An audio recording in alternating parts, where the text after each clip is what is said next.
Episode 29. But nothing.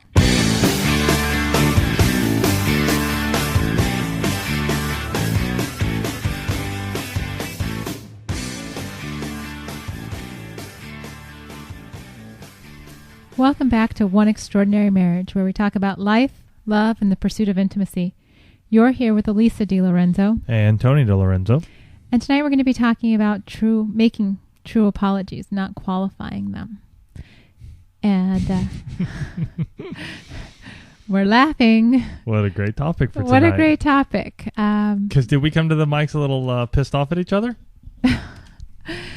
Well, this has been kind of an interesting 24 hours. We usually talk about what's happened in our week, and we will get to that. But in the last 24 hours, we have recorded a podcast that in the 57th minute literally disappeared off of Tony's computer. Yep. I got to call my buddy Jaded Dave. Just gone. Poof. We were recording. He told us how we could back that up.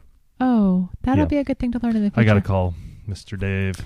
So that was last night. Tonight. And then we messed. So the podcast was seriously 2 minutes from being done. Tony 2 was minutes from being done. You guys know how we close our show. Tony was getting ready to say, "Love you guys." And instead he said, "Oh no." I said, "Oh crap." And I looked at him. I'm like, "Wow, you've never said that on one of our podcasts before." Not kind of sort of an offhanded way. And he's like, "It's gone." It's gone. What? When you say it's gone, honey, what exactly are you talking about? This is our conversation after 57 minutes of podcasting last night. Because we use Audacity, and Audacity was gone. It was just gone off his computer. So we had a great podcast last night, which we'll recreate tonight. Which we're going to recreate for you guys because we already have tension just coming into this one. So which is what we had last night too. That was last night, and we spent. We could have just re-recorded last night. Instead, we spent another hour and a half trying to recover the podcast. Right. And so at midnight, we finally say, you know what? We think it's gone. It's gone. It's gone. So we're going to bed. And so tonight I had a meeting that I thought I was going to be home an hour earlier for, and that didn't happen. And so I literally walked in the door 7 minutes ago, and maybe 10. And Tony, up on the mics. We're up on the mics. Tony is frustrated with me because I am late, and I knew we had to podcast, and just schedules didn't work out the way they were supposed to tonight. No. So this whole topic about apologies and not qualifying them is even more timely 24 hours later, recording this podcast. Yep. But we actually did have some good stuff happen this week. So we'll backtrack to that, and then we'll fast forward to the topic at hand. Yep. Yeah. So I got a new piece of jewelry this week. Yep. For those of you who haven't been on our Facebook fan page, go on over there and check it out. After 15 years, Elisa got herself a new engagement ring. Yes. Because her other one was outdated and old and pretty out of date. It was great at the time I got it. We were young. Yeah, no, I'm not saying it was bad. I'm just saying you'd been wanting. I had been wanting to upgrade. And we did a little bit between what you wanted and what I wanted, because you were looking more at these anniversary. I was looking more at the anniversary bands. And we went into this one jewelry store kind of on a whim a week and a half ago. Right. We were on date night, and we had it was a great date night for me. Fantastic meal. And we were by our local mall, and there's an Apple store there. And I've been wanting to get an iMac because, in all honesty, PCs are just horrible to run a lot of the new media. So the videos that we do, and I'm working on some other videos on another project, and the podcasting, they're cumbersome. They're a pain in the butt. So I've been looking at a new iMac, and I'm like, hey, Elise, let's go check out the Apple store. I want to show you the new iMac I'm looking at. And lo and behold, this jewelry store, when we're rolling in, has a 50 to 70% sale, and they're going out of business. And Elisa's like, oh, look, let's stop in there Let's go check first. by the jewelry store.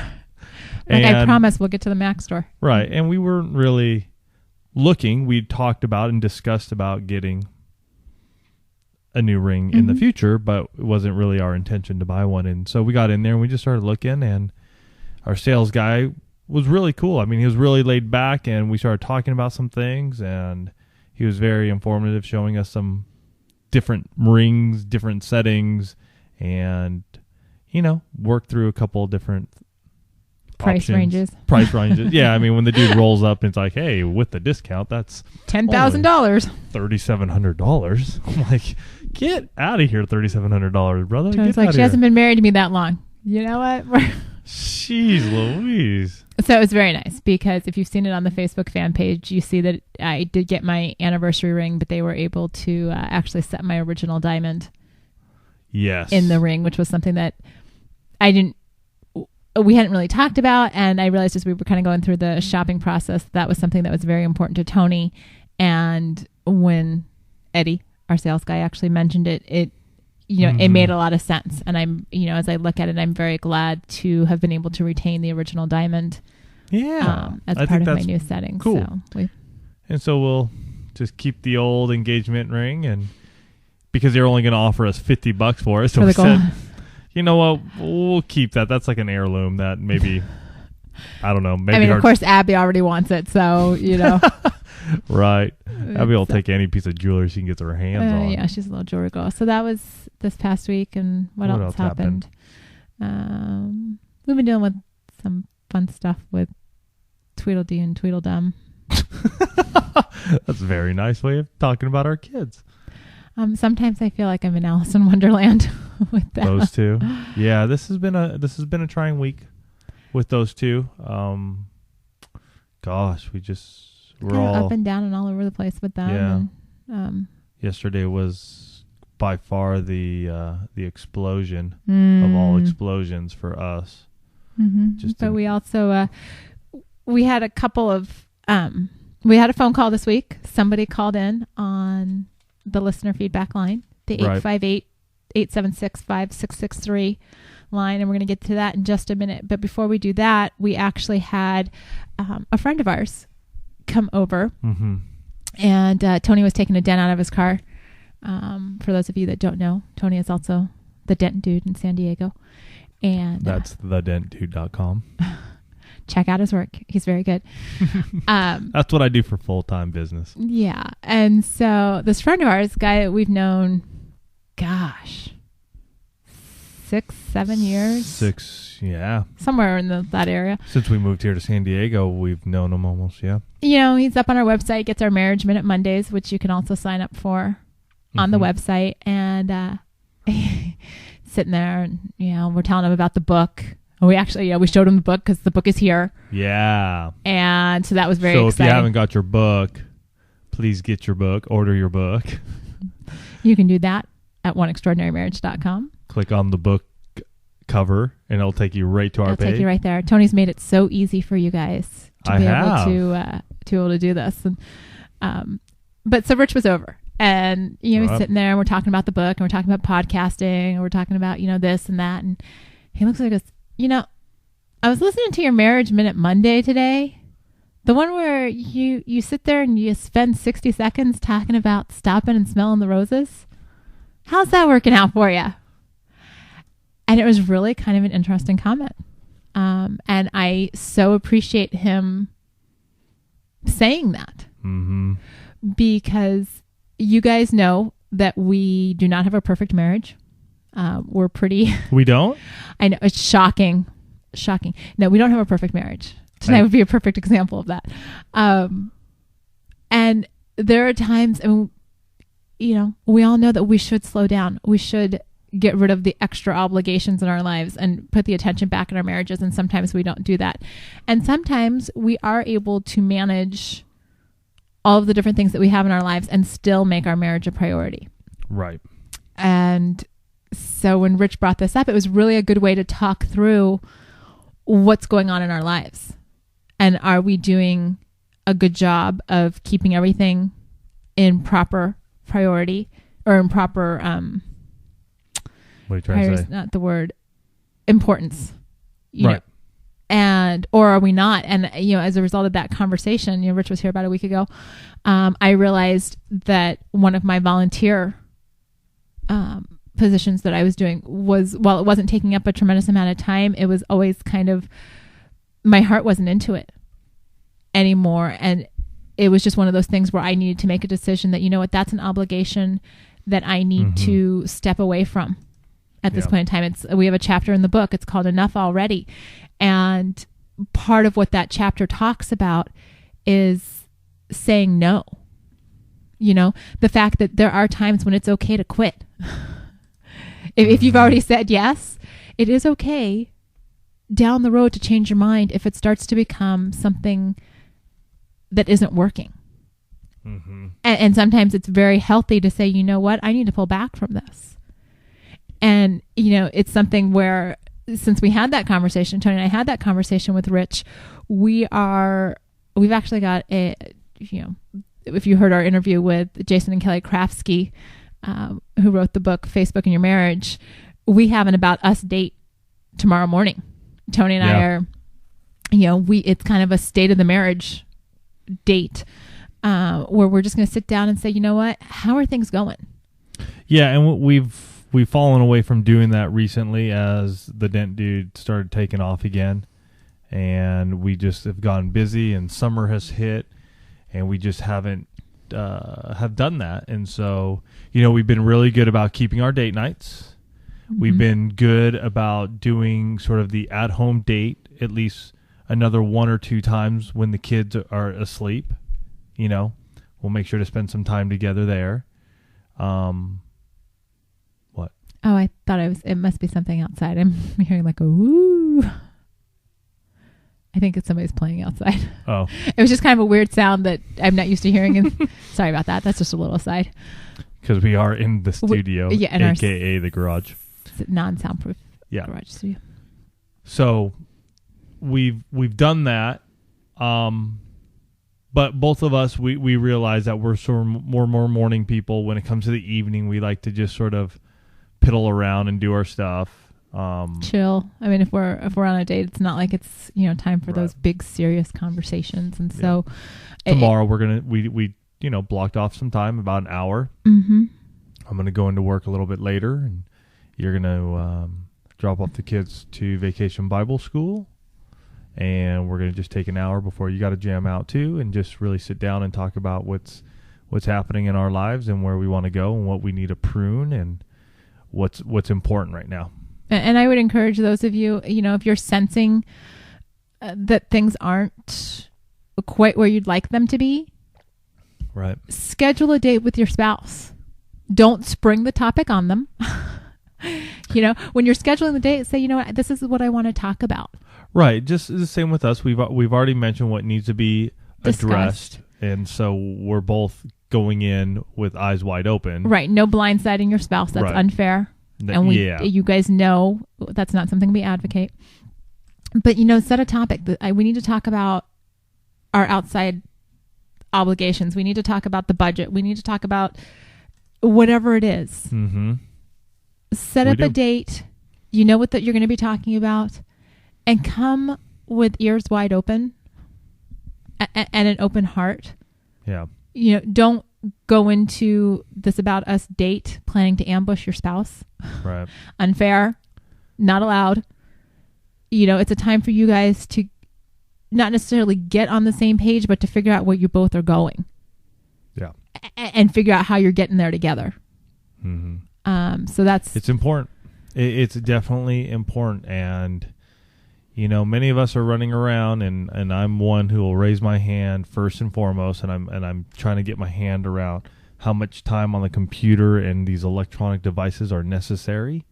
What benefit does it bring me, and what detriment does it bring to me?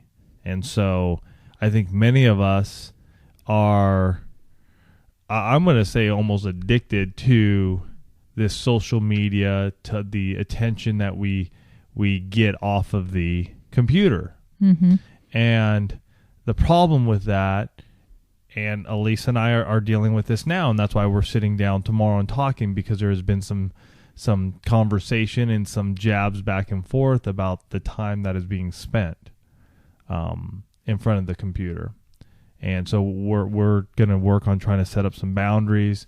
One thing we've done, and I've done diligently the last couple of months, is my BlackBerry stays home on date nights. Mm-hmm. It does not come out with me. It stays home. And I would recommend all of you to do that as well when you do go out on date nights or you do a time together, because it is a distraction, and our spouses aren't stupid.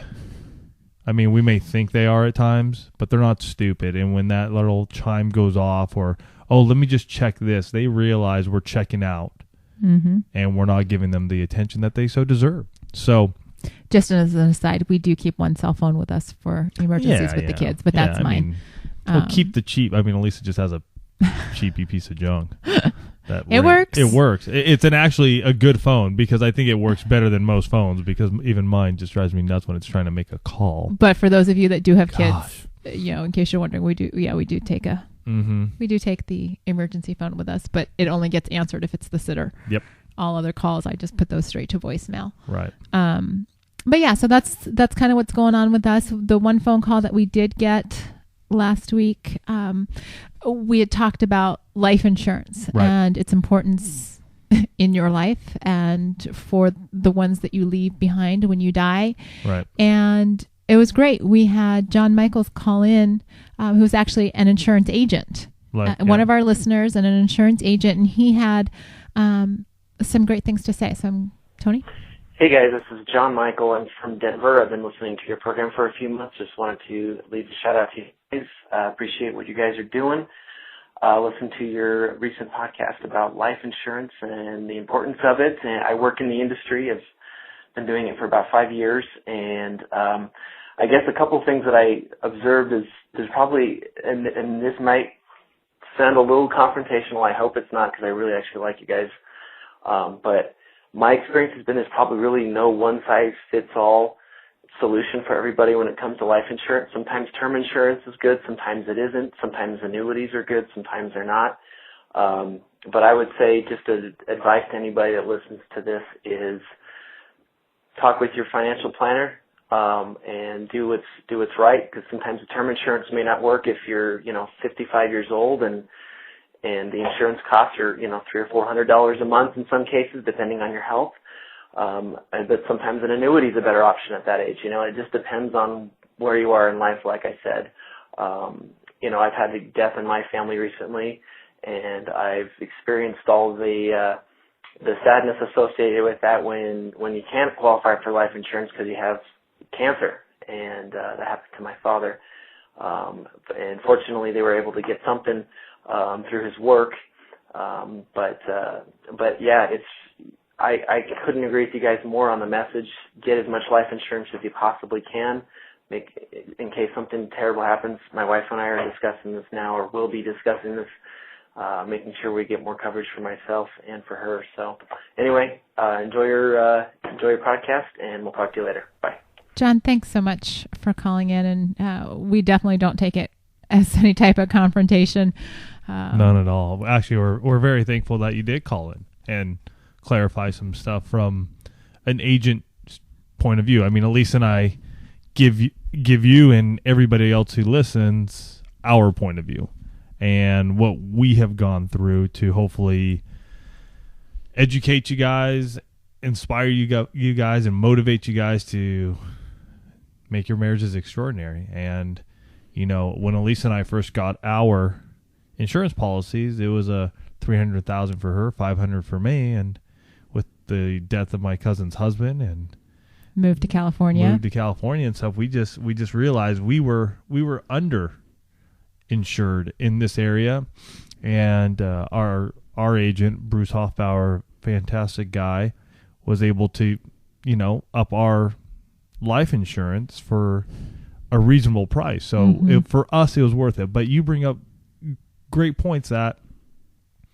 us as 30 somethings, we're not thinking about it. We're not thinking about a 55-year-old person out there who doesn't have the greatest health but still needs it. So I'm thankful that you called us and brought this up for our listeners. And it's good to hear that you and your wife are going to be having some more conversations on this to make sure that you guys are covered, are adequately covered.